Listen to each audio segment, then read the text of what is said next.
Hi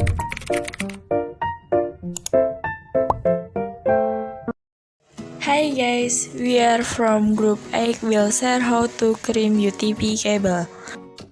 First, prepare tools and materials. 1. UTP cable. 2. Crimping pliers. 3. RJ45 connector. 4. line tester.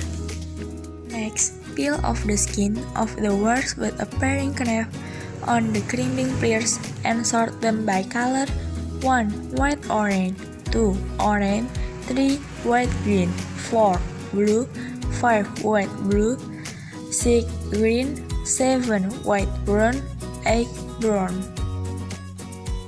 Next, straighten the cable by pulling it and putting a little pressure on it. Then measure the cable and cut it according to the size of the RJ45 connector.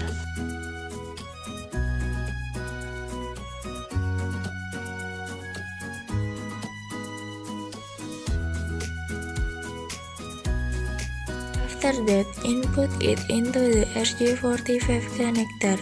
Make sure the end of the cable touches the end of the connector and make sure the insulator goes into the connector. After the cable gets into the connector, crimp it with